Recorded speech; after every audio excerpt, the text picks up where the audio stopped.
The sky above was dark with smoke. Red light from a dying sun touched the burned ground. A strong wind blew across the land, carrying the smell of ash and metal. Rila moved carefully through the ruins.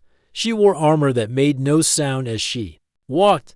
She was a soldier from the Zurich Empire, trained from childhood to fight, to obey, to win. Her skin was pale blue, and her eyes were sharp like a blade. She carried a long black rifle, ready to shoot.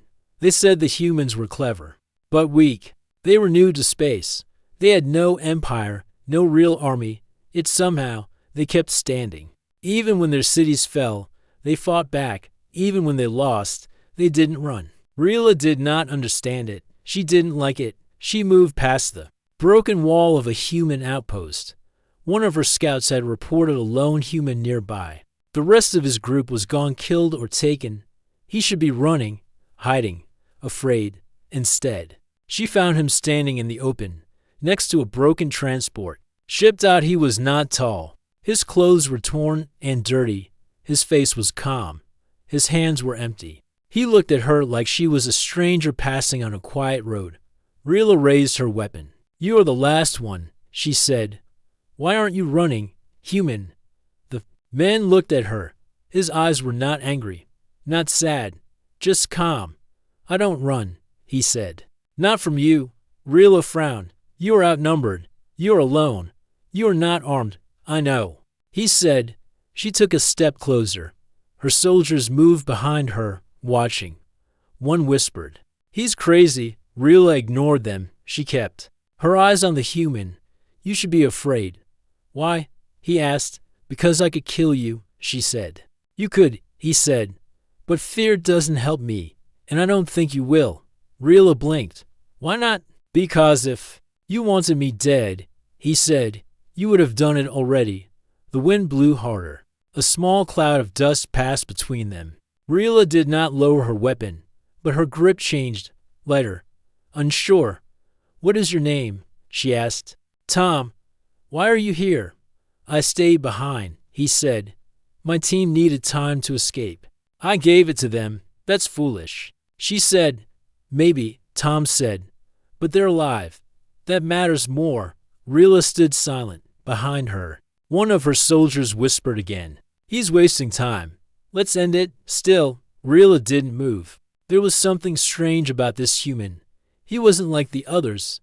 No fear, no anger, just peace. "What do you want from me?" she asked. "Nothing," Tom said. "You came to me." She stepped closer. "Do you think I won't shoot?" Tom looked at her calmly. "I think you're tired of shooting." His words cut deeper than she expected. For a moment, something inside her pulled back like a quiet voice she hadn't heard in years. Rila turned away. "Bring him," she told her soldiers. "Alive." Tom didn't fight. He walked beside them without chains. Her soldiers watched him with confused eyes. One asked, "Why keep him?" "He might know something," Rila said. "But that wasn't the reason." Not really. They reached the outpost camp by nightfall. The camp sat in the broken shell of a factory. Lights hummed above. Machines buzzed. Soldiers moved in and out like ants. Rila locked Tom in a holding cell made of old metal bars. He sat down without complaint. She watched him for a while, from a distance. He didn't speak, didn't yell, just waited. Later, as the sky turned black, Rila came back to him. "You're not what I expected," she said. Tom looked up.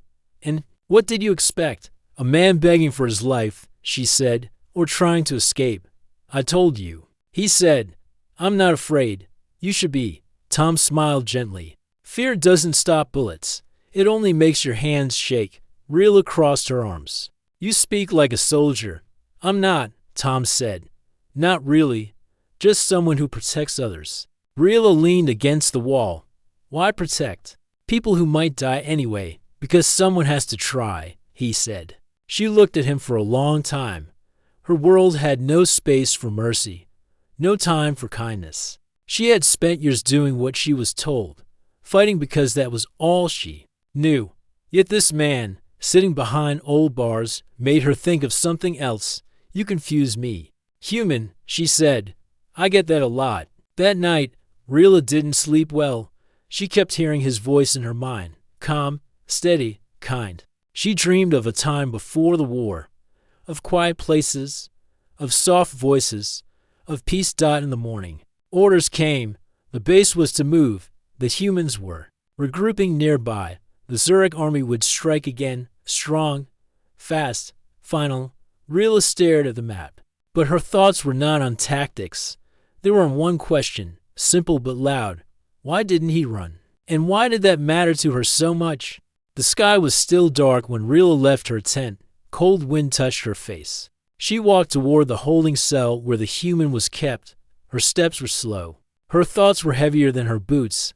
Tom was sitting just like before, calm, quiet, as if the war outside did not exist. Rilla stood in front of the bars. You didn't sleep, she said. Tom looked up. You didn't either. She did not reply. She opened the cell door and motioned him out.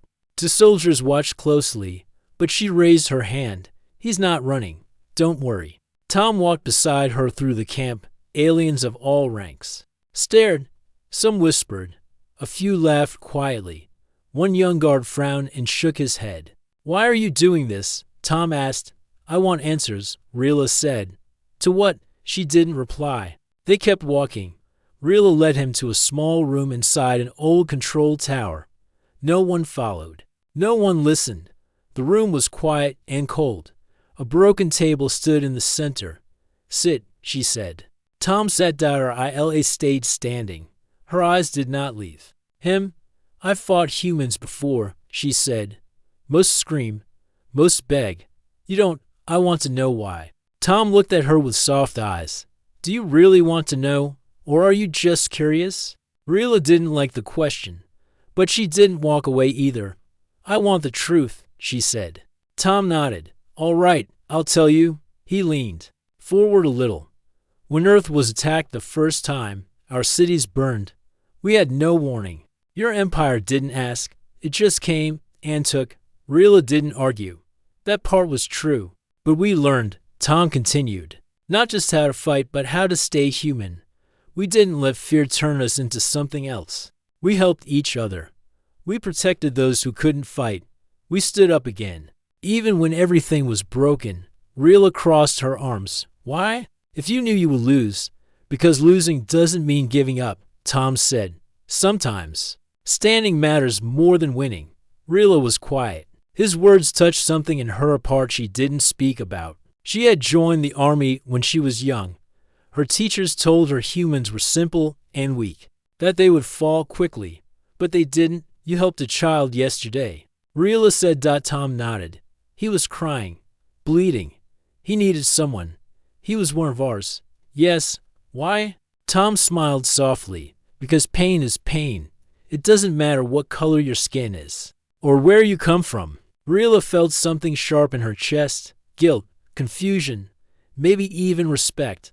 Your kind is strange, she said. Or maybe, Tom said, your kind forgot something. Rilla looked away. Outside, the wind picked up again. A knock came at the door. Rilla opened it. A tall soldier stepped in and saluted. Captain, orders have arrived. The human is to be transferred to Central Command. Rilla's heart dropped. When? She asked. Now. A ship is waiting. Command wants answers from him. Real ones. Rilla nodded. I'll bring him. The soldier left. She closed the door slowly, then turned to Tom. They'll hurt you, she said. They won't ask questions. Like I did. Tom stood up. I know. You're not afraid. I'm always a little afraid, he said. But that's not the same as running. Rilla stared at him. Her mind pulled into directions. One side said, obey. The other said, protect. You shouldn't have told me all this, she said. Now I can't forget it. Tom smiled. Good.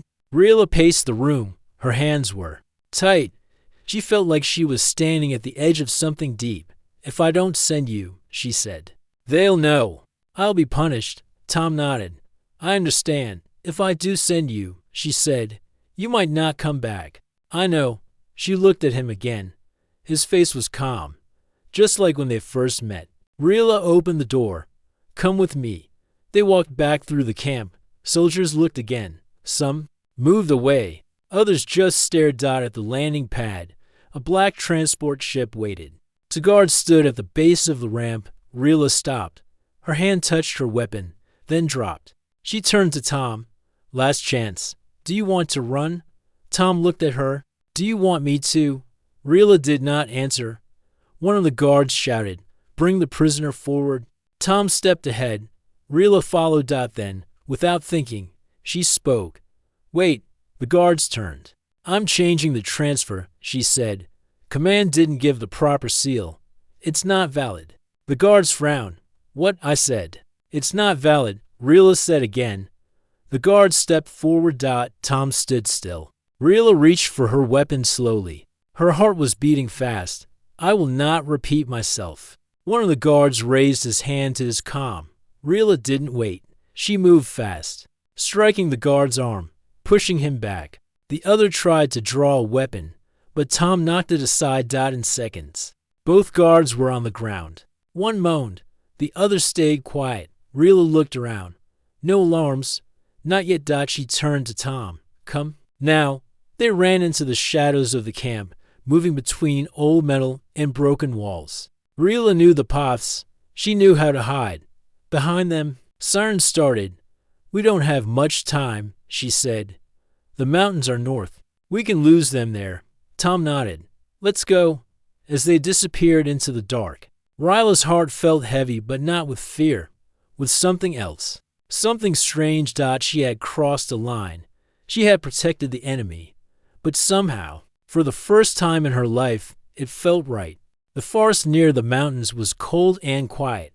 The trees were tall and dark. Their shadows stretched across the ground like long arms. Snow had started to fall, covering the broken soil with white.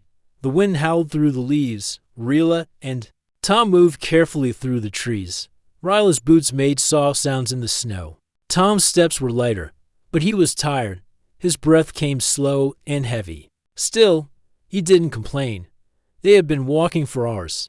Behind them, the sound of alarms had faded, but Rilla knew her people would not give up easily. The Zurich Empire did not forgive traitors, and she was now a traitor. Tom finally stopped. Near a fallen tree, he sat down and rested his back against it. We should stop here for a while, he said. You need rest. Rilla looked around. The forest was quiet, no lights, no sounds of ships or soldiers. She nodded. Just for a short time she sat beside him. The snow fell gently on her shoulder armor. Her rifle was on her lap, ready. But inside, she felt something new. Not fear, not anger. Something calm. Tom looked up at the sky. I didn't think you'd come with me. You gave me a choice, she said. Not many ever do. He smiled. Choices matter. Rilla looked at him. His face was tired, but peaceful. You knew they would try to hurt you. Yes, and still you stayed calm. I had to. He said, if I let fear control me, I'd be no different than the ones chasing us. Rilla looked away. Snow covered the ground now. The world felt slower here, far from war. When I was young, she said, I wanted to be a pilot. I liked flying. I liked the stars. Tom listened quietly. But the Empire needed soldiers. My dreams didn't matter. She said, I followed orders. I fought wars. I forgot what it felt like to want something for myself. Tom was quiet for a moment. Then he said, you didn't forget. You just buried it. She turned to him. And now, he said, you're finding it again. A soft wind moved through the trees. Suddenly, a sharp sound broke the silence, a distant crack, like a branch snapping. Rilla stood at once. Her eyes scanned the forest. Someone's out there. Tom stood beside her. Do we run? No, Rilla said. We stay low. She led him behind a group of large rocks. They crouched together, watching the trees. A moment later, a group of 3 alien soldiers passed by. Their armor was dark green. Their weapons were ready. They moved slowly, searching. Rilla held her breath. She knew those soldiers. They were hunters, silent, skilled, and loyal to the Empire. They didn't miss their target. Tom stayed still, not even blinking. The soldiers stopped near the fallen tree where Tom had rested. One pointed at the footprints in the snow. They were close. Rilla whispered, if they find us, we fight. Tom nodded. The soldiers followed the footprints, moving closer. Ryla's hand tightened on her weapon. Then, a sudden gust of wind blew more snow across the tracks. The path disappeared. One of the soldiers shook his head. The leader gave a signal, and they turned. Walking back the way they came, Rila let out a slow breath. Tom smiled a little. Lucky? No, Rila said. Careful. They waited a few more minutes, then stood up again. We can't stay here, she said. They'll come back. Tom looked at her. How far is the mountain? Not far, she said. There's an old human base near the top, hidden underground. If it's still there, we can rest, lead the way. They walked again, moving quickly but carefully. The sky was darker now. Night was coming. The cold bit at their skin. Rila didn't speak for a long time. Then she asked, Do all humans think like you? Tom laughed softly. No, some run, some fight, some get scared. Then why are you different? I'm not special, he said. I just made a choice to stay true to what I believe. What do you believe in? Tom looked ahead, in peace, in helping others, in doing the right thing, even when it's hard. Rila nodded slowly. Strange ideas, but not bad ones. As they climbed higher, snow turned to ice. The ground was slippery. Rila helped Tom across a steep path. Her hand was warm against his finally. They reached the hidden door to the old base. It was covered with vines and snow. Rila cleared it quickly, pressing a small button on the side. After a few seconds, the door opened with a slow hiss. Inside, the air was dry and still. Old lights flickered on. Dust floated in the air. They stepped inside and closed the door behind them. It was quiet, safe. Rila said. Tom sat down on a bench near the wall. Feels strange. After all that running. You still didn't run, Rila said. Even when they chased us. Tom looked at her. Neither did you. She smiled slightly.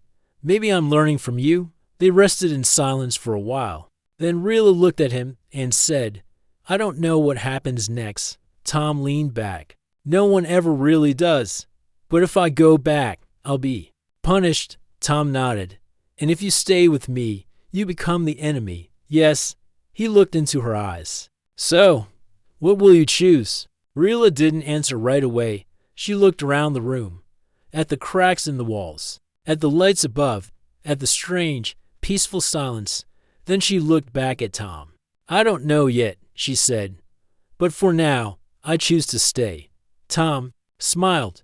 That's enough. Outside, the snow kept falling. But inside, the warmth between them grew stronger. And somewhere deep inside Ryla's heart, something had begun to change. The old base was quiet. Dust floated in the air, and the walls were covered with faded markings. The lights above flickered from time to time, but they stayed on. Inside, it was warm and dry. Far better than the cold wind outside. Rila stood near the door, watching the old screen that showed a weak signal from the mountain path. Nothing moved outside yet, but she knew it wouldn't stay like that forever. The Zurich army would keep searching. They would not stop until they found her. Tom was sitting near a small heater. They had built from old parts. He was fixing a broken radio with wires and tools he found in the storage room. His hands moved with care, even though they were shaking from tiredness. Are you sure it will work? Rila asked. Tom smiled. Maybe. I just need a little more time. She walked over and sat across from him. Her armor was scratched, and her eyes showed signs of stress, but her voice was calm. I used to hate humans, Rila said. They made war harder than it needed to be. They never surrendered, never gave up. It made our missions longer, bloodier. Tom kept working, listening quietly. But now, she said, I think maybe you fight because you still believe something better is possible. Tom looked up. That's the reason we fight, not to destroy, to protect. Rila nodded slowly. And if peace can't be won, then we keep trying anyway. The radio sparked softly. Tom smiled as it buzzed to life. He turned a small knob. If I'm lucky, I can reach a human ship. Rila looked nervous. Will they help you? Tom looked at her. They'll help us both. I'll make sure of it. A soft voice came through the speaker, static-filled, but clear enough. Human. Patrol group, respond if signal is clear. Tom pressed a button. This is Tom from Ground Unit 9. I have a friendly with me. We're near the old northern base. Inside the mountains, the radio stayed quiet for a few seconds. Then a voice replied, Tom, you're alive. Repeat last part, did you? Say a friendly. Yes, Tom said. One of theirs. She helped me. She saved me. The voice hesitated. We'll send a shuttle. 2 hours. Hold position. The signal ended.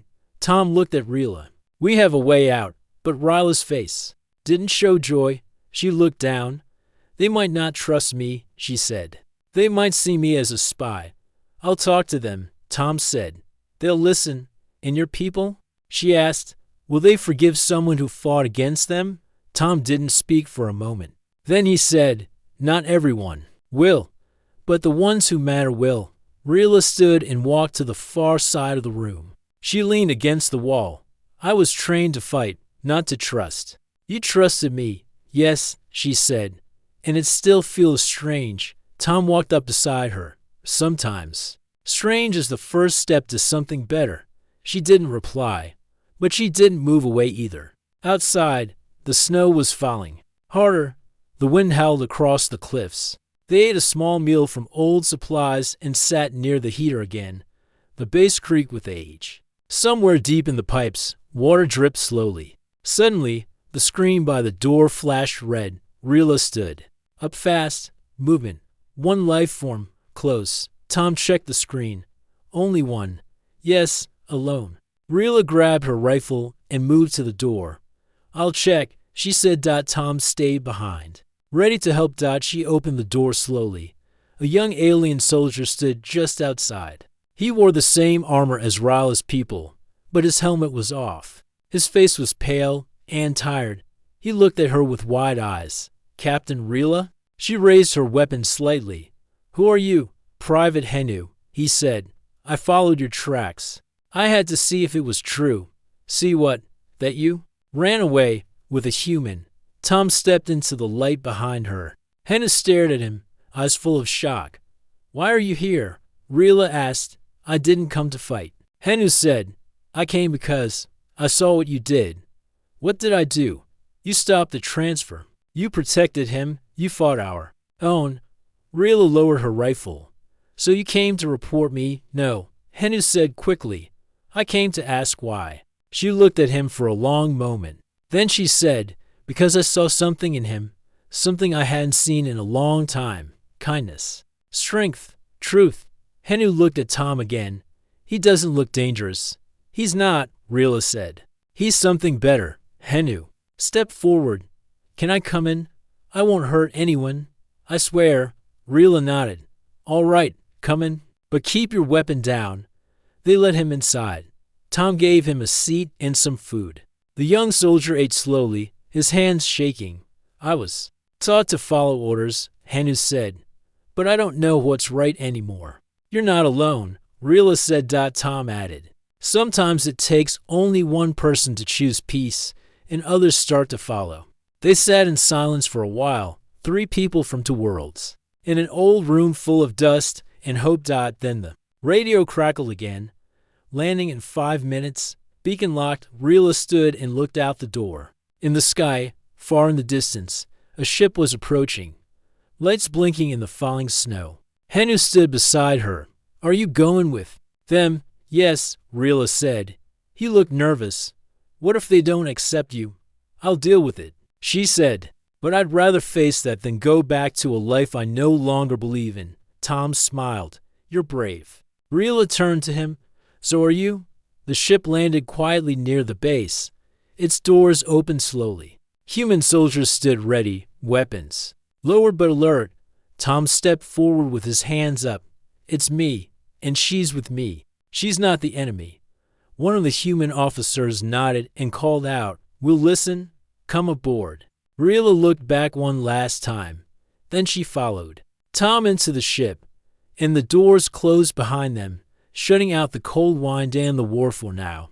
The ship moved through the sky, fast and quiet. The snow-covered mountains slowly disappeared behind them. Inside the cabin, Rila sat by a small window, looking out. Her face showed no fear, but her hands were tense on her knees. Tom sat across from her, watching her closely. "You don't have to be afraid," he said softly. "I'm not afraid," Rilla replied, then paused. "But I don't know what your people will do." Tom leaned forward. "You saved me. You stood against your own people. That matters." "Not to everyone," she said. "Some will only see the enemy." Tom gave a small nod. "Then I'll speak for you. I'll tell them what you did." Rilla looked at him. "You shouldn't have to protect me. You protected me first." They didn't speak for a while after that.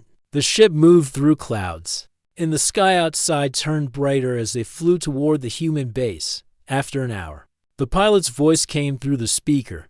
"We're approaching camp. Landing in 2 minutes. Be ready." Tom stood up and helped Rilla with her seat harness. She had never used one before. As he buckled the strap across her chest, their eyes met for a moment. There were no words, but the silence felt full of trust. The ship landed with a soft shake. Outside, human soldiers were waiting. They wore clean, dark armor, and their faces were serious. One older officer stepped forward. His name tag said Commander Neil. He looked at Tom, then at Rilla. "This is the alien you brought?" he asked. "Yes, sir," Tom said. "She's not our enemy." Commander Neil's eyes narrowed. "She wore that uniform. She left it behind." Tom replied, "She helped me escape. She protected me. She saved my life." Neil looked at Rilla again. "Why?" Rilla stood straight. "Because I saw what your people stood for. I saw what he stood for. And I chose not to follow the Empire anymore." One of the younger soldiers spoke in a low voice. "Can we trust her?" Tom turned to the group. "She had every chance to kill me. Instead, she listened. She made her own choice." Commander Neil studied her for a long moment. Then he said, "Take her weapon. Gently. She will stay under watch, but no harm will come to her." 2 guards stepped forward and took Rilla's rifle. She handed it over without a word. Neil nodded. "We'll give her food, water, and rest, then we'll decide." Tom thanked the commander, and they were led into the base. The base was made from thick metal walls and strong gates. Inside, there were rooms filled with screens, soldiers, and medical stations. Rilla looked around with quiet eyes. It was different from the Empire's bases, less cold, more human. A doctor checked her injuries. She had a few small wounds from the forest, but nothing serious. They gave her clean clothes, simple and soft. Tom brought her a warm drink. She sat in a quiet room, and he stayed with her. "I thought your commander would be angry," Rilla said. "He was," Tom said. "But he's also fair." Rilla held the cup in both hands. "In my world, fairness is weakness. In mine," Tom said, "fairness is strength." There was a knock on the door.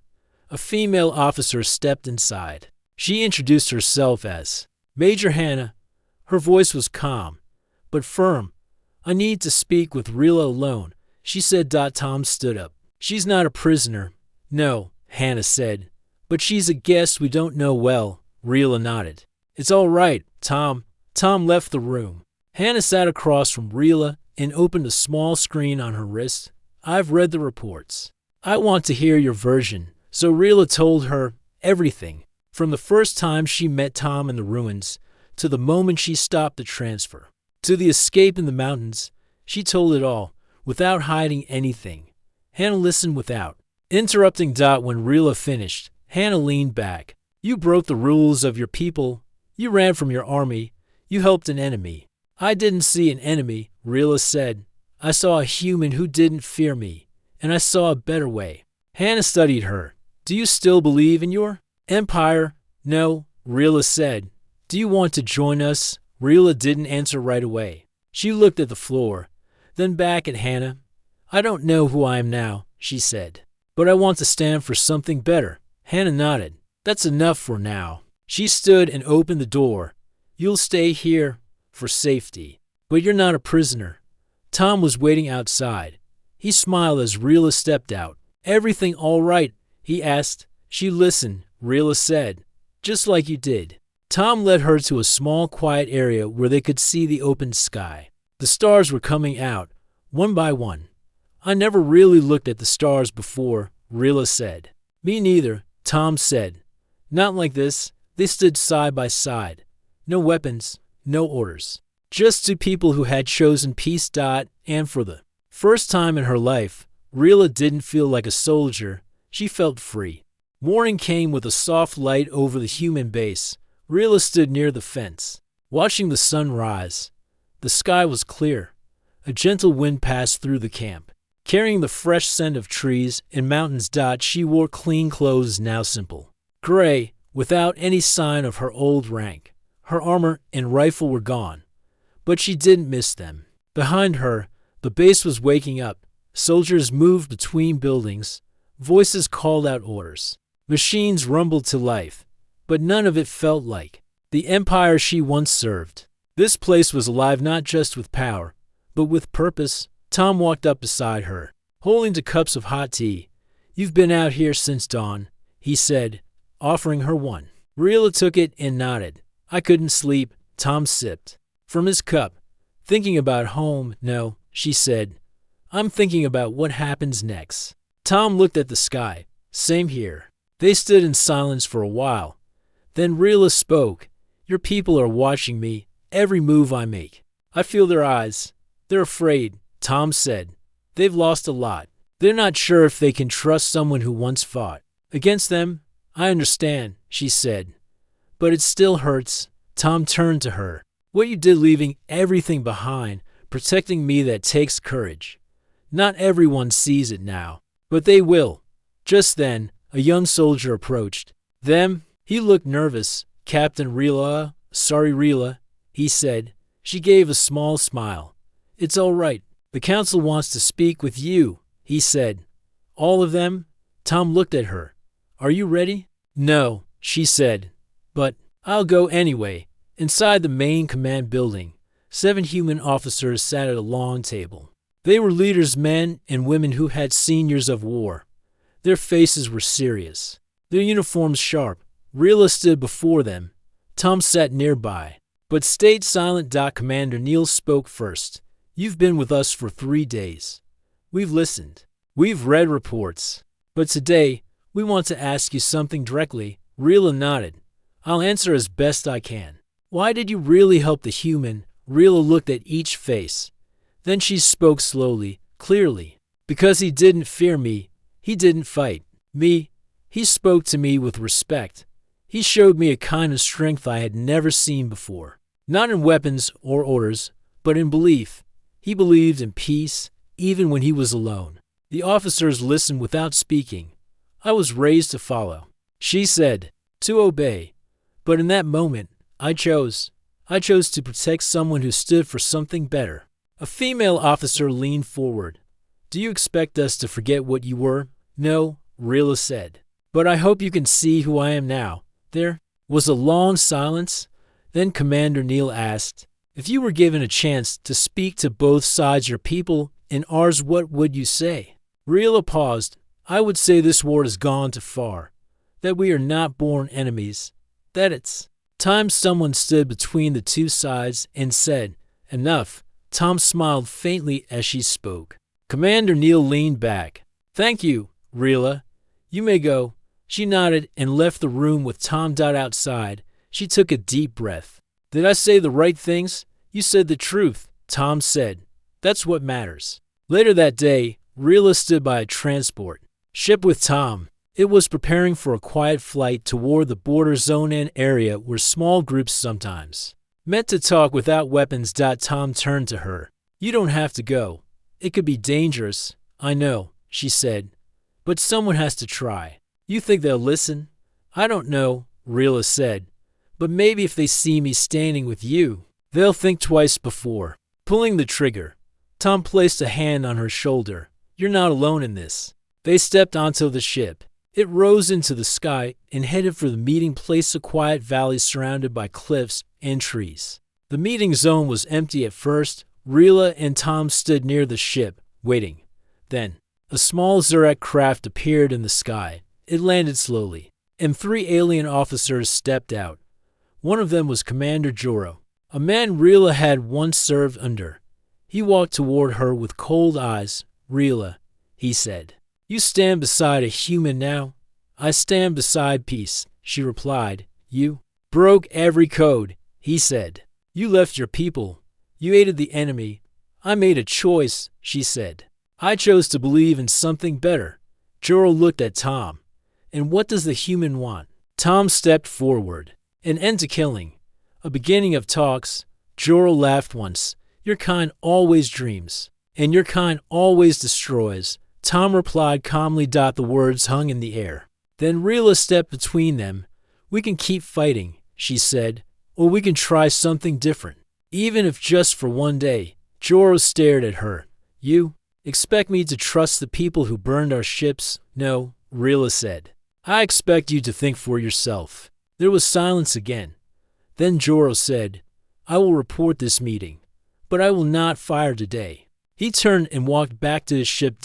As it lifted into the sky, Tom turned to Rila. That was something. It's not peace, she said, but it's not war either. And for the first time in many years, Rila felt like a bridge, not a weapon. A cold wind moved through the hills. The meeting was over. The alien commander had returned to his ship, and Rila stood in silence beside Tom. Her eyes on the sky. They didn't fire, Tom said quietly. Rila nodded. Not today. That's a start. She didn't smile. Not yet. She had learned that peace was not one moment. It was many small ones, and this was just one. They boarded their transport and returned to the human base. People were waiting when they landed. Soldiers, officers, even some engineers. No one spoke at first. Then someone clapped. One hand, then another. Within seconds, the whole group was clapping. Not cheering, just quiet respect. Rila looked at them, surprised. She had expected fear, anger.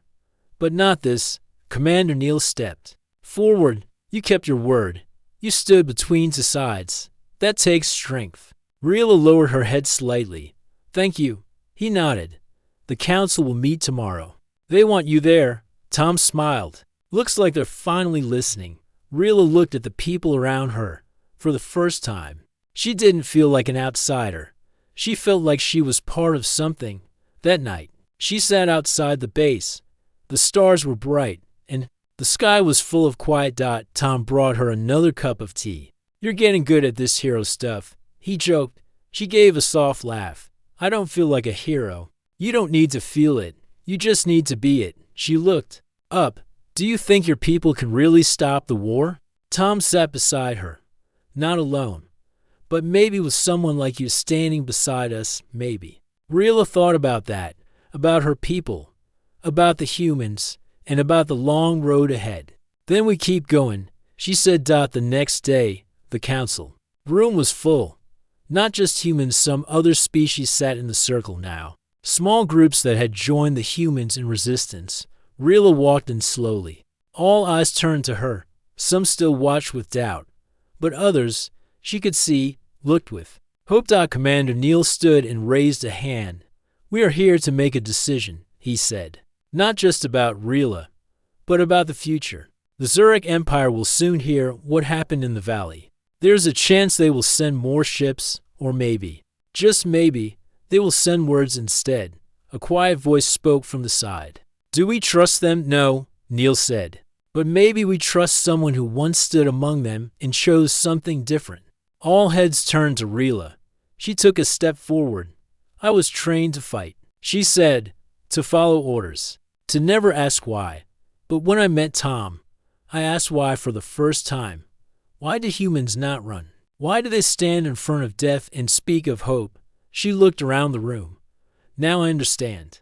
It's because humans believe in change, even in enemies, even in strangers.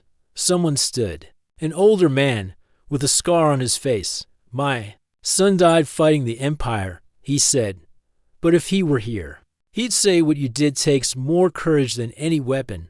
Rila's voice stayed steady. I can't bring back what was lost, but maybe I can stop more from being taken. The room was quiet. Then someone said, let her lead the message. Another voice added, let her speak for both sides. The council voted. The result was clear. Rila would be the one to carry the message of peace. 2 days later, a large human, Ship entered neutral space. It was not alone. A small group of peace observers followed, including species from the outer systems. Rila stood on the bridge, wearing a plain gray uniform with no rank. Tom stood beside her. The ship slowed as a Zurek. Command vessel appeared ahead. "They're here," said the pilot. Rila nodded. "Open a channel." For a long second, nothing happened. Then the Zurek ship responded. The screen came alive. Commander Joro appeared again, his face unreadable. Rila stepped forward. "I come without weapons," she said. "I speak not as a soldier, but as someone who has seen both sides." Joro's voice was calm.